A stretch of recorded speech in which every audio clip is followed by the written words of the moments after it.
E aí, pessoal, tudo bom? Você sabe dizer como é feito o cálculo para determinar os anos de uma ossada? Ou quanto tempo tem aquele pergaminho que foi encontrado no mar?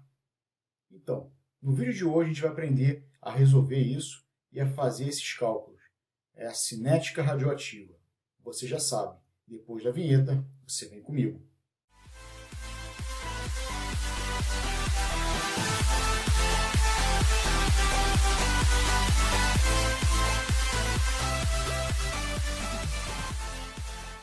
Bom, pessoal, nós vamos começar a ver cinética radioativa.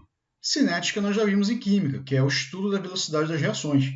Mas a cinética radioativa ela vai estudar particularmente o tempo que leva para uma amostra continuar emitindo radiação, ou, no caso, emitindo as partículas radioativas aí. Então é isso que a gente vai começar a ver, a cinética radioativa. Bom, nós temos primeiramente esse conceito, que é o conceito de meia-vida, que é o T índice meio, ou período de semidesintegração, que é representado por P. Tanto a meia-vida como o período de semidesintegração equivalem à mesma coisa. Tá?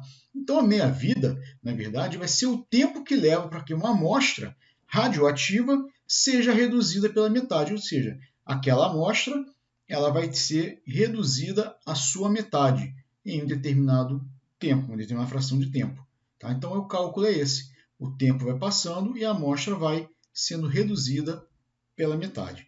Nós temos uma fórmula aí, que é essa aqui, em que o M é a massa final ou a massa residual, o M0 é a massa inicial e o X é a quantidade de meias-vidas que teve nesse período, ou seja, o tempo que essa massa inicial foi se reduzindo a cada metade até chegar à massa residual. Tá? Então, gente, é só ter um pouquinho de atenção. Esse M trabalha com a massa, muitas vezes também ele pode ser trabalhado também com a quantidade de partículas, a quantidade de moléculas. Tá? Então, isso aí varia muito. Geralmente, é massa, é o fator mais comum a ser trabalhado aí.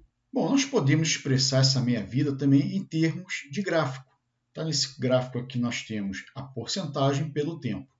Então, se a gente começar com uma amostra 100%, ou seja, 100% de sua atividade, ela vai levar um certo tempo para chegar à metade dessa quantidade aí, ou seja, 50%. Então, esse tempo aqui, esse tempo que está marcando aqui, e esse tempo que seria a meia-vida, de T0 até T1. Então, isso seria a meia-vida. Então, por quê? Quando de 100 para 50, de T0 para T1, é o tempo de meia-vida.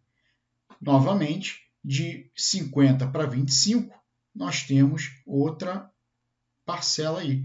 Sendo que de T0 até T1 é o mesmo tempo que leva de T1 até T2, ou seja, a meia-vida. E isso daí vai se repetindo. Tá? É bom lembrar que esse gráfico não está na escala. Então, está um pouquinho tortinho, mas a representação é essa. Tá? Esse gráfico ele vai ter esse formato, tá? esse formato de curva. E vale lembrar que a porcentagem ou a massa da amostra radioativa ela nunca vai chegar a zero. Ela vai ser sempre muito próximo de zero com o passar dos anos, mas nunca vai zerar. Então, ou seja, nunca vai ser zero. A gente nunca vai conseguir terminar com uma emissão radioativa. Ela vai chegar muito próximo de zero, mas não vai ser zero. Vai tender a zero. Tá certo? Então, a partir disso daí, nós vamos agora para os exercícios.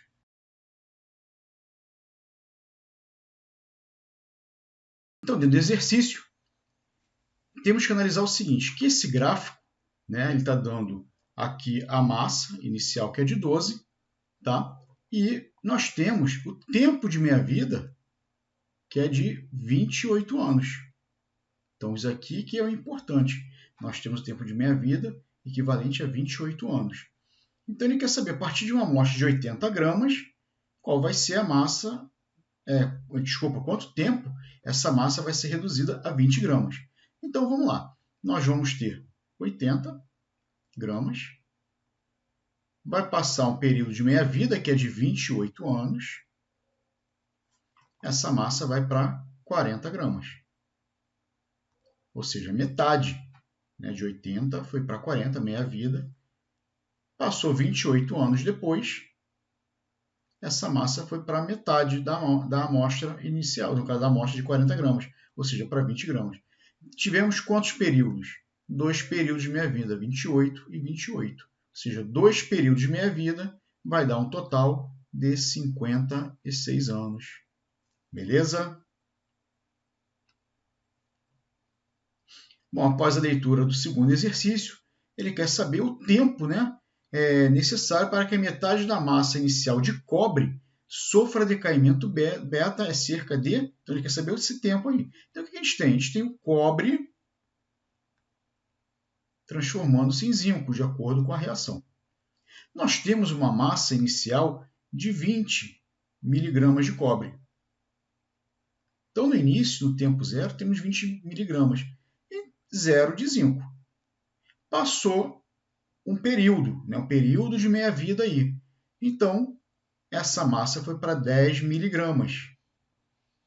Então, formamos 10 miligramas de zinco. Por que 10 miligramas? Olha, se eu formo uma coisa, se eu tenho a emissão de um lado, eu vou ter a formação do outro. Então, ou seja, se eu estou perdendo 10 miligramas de cobre, porque eu vou estar formando 10 miligramas de zinco. Nesse caso, proporcional. Ele quer que tenha a formação 17,5. Então, 5 miligramas, temos agora 15 miligramas. Ou seja, perdeu 5 de 10 para 5 do cobre, perdeu 5, então formou 5 do zinco, mais 5 do zinco. E agora, 2,5 miligramas, que é metade de 5, vamos ter um total de 17,5 miligramas de zinco. Foi a massa que ele queria. Bom, o que nós temos agora a observar? Que de 20 para 10 foi um período, de 10 para 5 foi outro período, e de 5 para 2,5 foi outro período. Então, tivemos 3 períodos. Nesses 3 períodos, isso aqui foi igual a quanto? A 39 horas. Então, a gente pode afirmar que cada período vai ser 39 dividido por 3, vai dar 13 horas. Tá? Então, a resposta vai ser a letra B, 13 horas. Bom, pessoal, é isso aí. Espero que tenham gostado, espero que tenham entendido. Deixe comentário, não deixe de dar aquele like, tá certo? Então, um forte abraço, um molde de beijos. Fui!